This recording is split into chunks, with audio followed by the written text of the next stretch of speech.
Hello everyone, welcome back to my channel physics.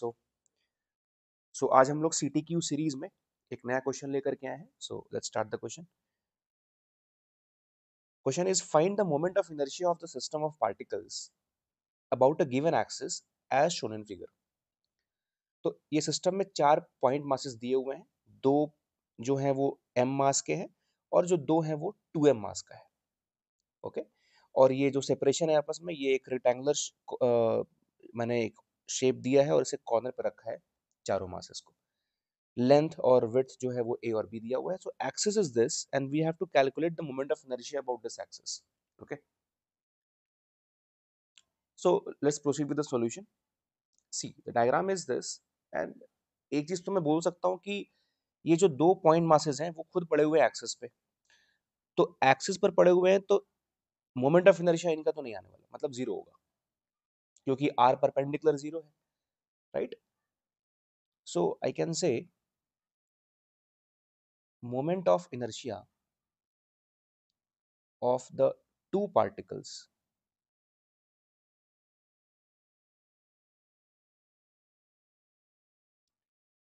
each of mass m is zero, and the reason is as they are on the axis of rotation, as they are on the axis of rotation. Okay, so उससे क्या होगा sir, अगर ये पड़ा हुआ है axis of rotation पे, तो उससे r की दूरी, जो r है, r परपेंडिकुलर जो लेते हैं हम लोग from the axis of rotation से, वो जीरो है। सो बचा हमारे पास ये दोनों 2m मासेस, राइट। तो मैं ये बोल सकता हूँ कि मुझे अब इस 2m मासेस का जो दो बचे हुए हैं, एक्सिस से इनकी परपेंडिकुलर डिस्टेंस निकालनी पड़ेगी मुझे। और वो अगर निकल गया तो नाउ वेरी सिंपल हो जाएगा। फिर मैं अगर मान लो फॉर एग्जांपल मैं यहाँ पे ड्रॉ करता हूँ, let this be perpendicular distance of 2m from the axis, and this is also the perpendicular distance from the 2m to the axis, right? So ये अगर मैं h बोल रहा हूँ तो this is also h, correct. Symmetry से बोल सकते हैं हम इसको। so this is h, so this is also h, so we have to calculate this value of h। तो अगर मैं मोमेंट ऑफ इनर्शिया लिखने जाऊं अभी, तो आई कैन से कि I जो होगा इस एक्सिस के about, it will be 2m into h square, plus इधर वाले जो 2m है मैंने इसका रखा, फिर इसका भी लिखूंगा मैं, तो plus 2m into h square. But we don't know the value of h, तो मुझे अब h निकालना है। So how to solve, right, h। So let's try to find the value of h। Okay, तो तरीके बहुत हो सकते हैं। कुछ लोग एंगल यूज कर लेते हैं, cos थीटा sin थीटा। सो उससे मुझे आसान ज्यादा लगता है कि आप ट्रायंगल और रेक्टेंगल का एरिया आप यूज करके निकाल लें h। So one of the easiest way to solve h is, I can say कि 2 into area of triangle. If you see the figure,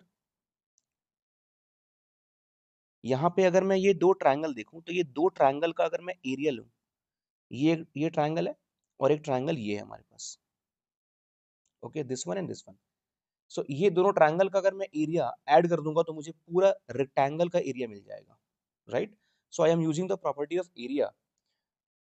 okay, so it will B 2 times of area of triangle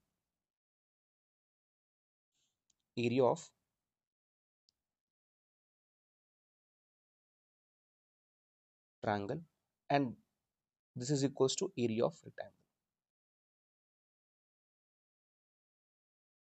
Okay, so it will be 2 into area of triangle will be 1 by 2 into base into height. So if you see the figure, base मुझे लगता है कि ये होगा,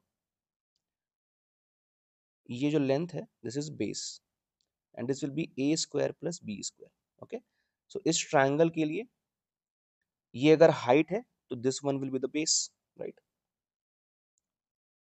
तो मैं यहाँ पे इसको यूज कर लेता हूँ।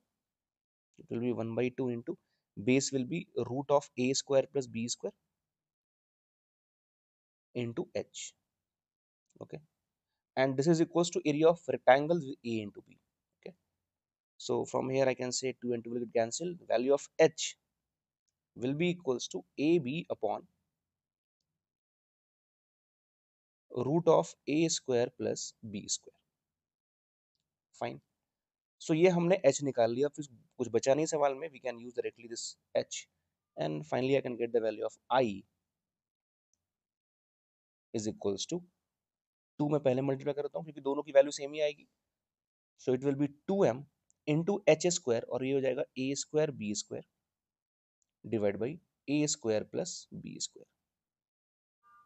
सो the value of i will be 4m a square b square divided by a square plus b square. So this is answer. Okay. So hope you like this video. Okay. So like करें, subscribe कर लीजिए channel को। जो लोग नए हैं इस channel के लिए, लेट मी रिमाइंड यू कि हम लोग CTQ सीरीज स्टार्ट किए हैं, जिसमें हर वेंसडे हर संडे को मैं वीडियोस अपलोड करूंगा। So for that, just subscribe this video so that you can get the video on a particular day. Okay. Thank you.